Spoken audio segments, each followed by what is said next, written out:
क्रिया योग जो है एक ध्यान विधि है जिसके कई चरण हैं और ये चरण भगवान श्री कृष्ण ने अर्जुन को बताया है पहले। आज जो हम क्रिया योग कर रहे हैं, जो सबसे ज़्यादा प्रसिद्ध हुआ है परमहंस योगानंद जी की वजह से, उसमें जो चरण है वो वही चरण है जो पतंजलि योग सूत्र के अष्टांग योग में है। यम, नियम, आसन, प्राणायाम, प्रत्याहार, धारणा, ध्यान, समाधि, ये जो 8 चरण है वही 8 चरण इसमें भी है। इसमें थोड़ा सा उन्होंने रूपांतरण ये किया है कि वो ये कहते हैं, पतंजलि जो कह रहे हैं वो आउटर बॉडी के बारे में कह रहे हैं और मैं जो कह रहा हूँ वो इनर बॉडी के बारे में कह रहा हूँ, यानी आंतरिक शरीर के बारे में कह रहे हैं। ऐसा परमहंस योगानंद जी ने कहा है और इसको फिर से एक प्रॉपरली डिज़ाइन करके लोगों को दिया है और बहुत पॉपुलर किया उन्होंने। जिस तरीके से आज हम भारत में योग को देखते हैं स्वामी रामदेव की वजह से, उसी तरीके से योगानंद जी ने भारत में और अमेरिका में बहुत प्रसिद्ध किया। पतंजलि योग सूत्र यम के बारे में बात करते हैं। पहले यम में क्या है कि आपको अपना सेल्फ कंट्रोल, सेल्फ मास्टरी होनी चाहिए। तो किसके बारे में? बाहर के जगत के बारे में। योगानंद जी कहता है कि जो इनर बॉडी है उसका कंट्रोल आपके पास होना चाहिए। तो उसके लिए वो क्या कराते हैं? गुरु और ईशा प्रणाम कराते हैं अपनी क्रिया योग में। उसके बाद उनका जो दूसरा स्टेप है ओम साधना। ये ओम साधना क्यों कराते हैं? नियम के लिए। वो कहते हैं कि जैसे पतंजलि योग सूत्र ने नियम दिए हैं दूसरे स्टेज में, नियम का मतलब होता है rules and regulations regarding outer life, ये कहते हैं inner life, rules and regulations for inner life. उसके लिए वो ओम टेक्निक कहते हैं कि ये जो ओम है, ओम की वजह से आपकी जो भीतरी जो जगत है, भीतरी जो शरीर है आपका, इनर बॉडी, वो रेगुलेट होता है। ठीक है, आप उसका जो साउंड है, उसकी जो लाइट है, उसकी जो वाइब्रेशंस हैं, उसमें जो है रेगुलेशंस आते हैं। तीसरा चरण है आसन। आसन की महत्वता तो बहुत है कि आपको कैसे बैठना है, और सबने एक बात कही है, वो ये है कि आप जब भी बैठें बिल्कुल स्थिर हो जाएं, क्योंकि आप कुछ भी करें, कोई भी किसी भी तरीके का प्रयोग करें, आपका शरीर अगर स्थिर है तो ही आपका मन स्थिर होगा। आप चलते चलते तो ध्यान नहीं कर सकते, आप डांस करते, खेलते, कूदते तो ध्यान में नहीं बैठ सकते ना, ध्यान में नहीं उतर सकते। आपको एकदम स्थिर मूर्तिवत बैठ जाना है। तो ये बैठने का बहुत महत्व है।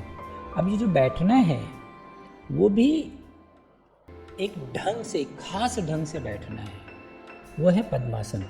क्रिया योग की बात कर रहे हूँ। क्रिया योग में कहते हैं कि पद्मासन में बैठना है आपको। चौथा चरण जो है वो मूल क्रिया योग है। इसमें क्या है? प्राणायाम। तो प्राणायाम के बारे में मैंने बताया आपको कि गीता में जो चौथे अध्याय का 29 और 30वां जो सूत्र है, जो कृष्ण अर्जुन से कह रहे हैं, वो यथावत इन्होंने लिया है कि आपको प्राणायाम कैसे करना है। ये जो प्राणायाम की बात हो रही है, इसमें उनका जो जोर है वो आंतरिक शरीर में है। अब ये जो आंतरिक शरीर में क्या है, ईडा नाड़ी है, पिंगला नाड़ी है, सुषुम्ना नाड़ी है, उसकी बात करते हैं। वो कहते हैं ये तो क्या है, ये जो बॉडीज़ है ये तो एनर्जी लेवल में है, ये तो फिजिकल बॉडीज़ में नहीं है। अगर कोई साइंटिस्ट, डॉक्टर अगर आपके शरीर का पोस्टमार्टम करे तो आपको कोई ऐसी नाड़ी नहीं मिलेगी जिसको आप कहेंगे कि ये ईडा नाड़ी है, ये पिंगला नाड़ी है, ये सुषुम्ना नाड़ी है।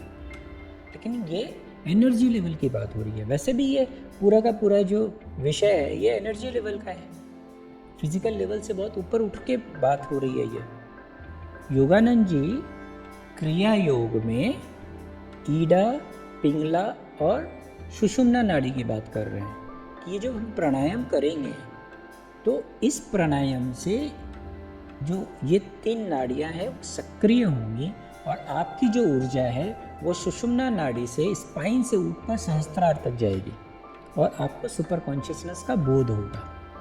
ऐसा क्रिया योग का विधि है। तो ये सबसे मुख्य हिस्सा है क्रिया योग का कि आपको प्राणायाम करना है। तो ये है प्राणायाम। उसके बाद क्या है? उसके बाद है प्रत्याहार। पतंजलि योग सूत्र में तो प्रत्याहार मतलब रिनंशिएशन होता है। क्रिया योग में रिनंशिएशन किसका करना है? श्वास का करना है। श्वास का रिनंशिएशन का क्या मतलब हुआ?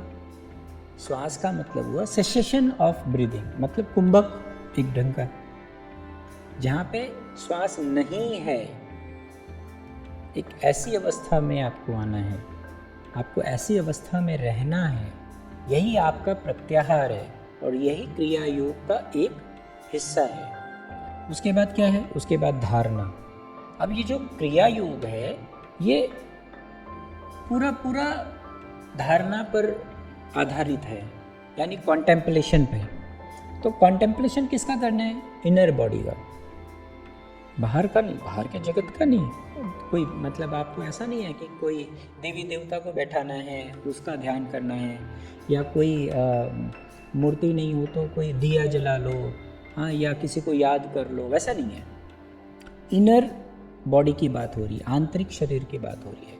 तो आंतरिक शरीर में तो क्या है? आंतरिक शरीर में तो सुषुम्ना नाड़ी है आपके पास, पिट्यूटरी ग्लैंड जिसको ज़्यादातर लोग बोलते हैं, पिट्यूटरी ग्लैंड है, उसी का जो अदृश्य रूप है वही सुषुम्ना नाड़ी है। तो आपको ऐसा भाव करना है, आपकी जो ऊर्जा है वो मूलाधार से उठकर सहस्त्रार की तरफ जा रही है। तो इस बात का आपको धारणा करना है, यानी कॉन्टेम्पलेट करना है। ध्यान मेडिटेशन हम जानते हैं, तो ध्यान एक अवस्था है। ध्यान कैसे करें? इसमें एक ध्यान में एक उन्होंने कहा कि आप ज्योति मुद्रा करें। आप ज्योति मुद्रा मतलब आपको बाहर ज्योति नहीं जलानी है, आपको दीपक बाहर नहीं जलाना है, आपको स्वयं ज्योति बननी है। माने आपको ऐसा भाव करना है कि आपका जो शरीर है वो ज्योति है।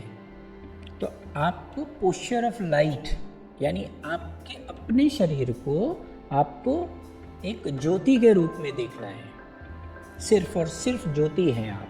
तो ये है ध्यान। और आखिरी अवस्था तो समाधि होती है, हम सब जानते हैं। तो समाधि के बारे में तो कुछ कहा नहीं जा सकता, वो तो एक अवस्था है। तो इस अवस्था में ये कहते हैं क्रिया योग कि हम पूरे अस्तित्व के साथ एक हो गए। जब आपको ऐसा अनुभव में आए कि आप पूरे अस्तित्व के साथ एक हो गए, तो आप समाधि को उपलब्ध हुए। तो ये है क्रिया योग की विधि।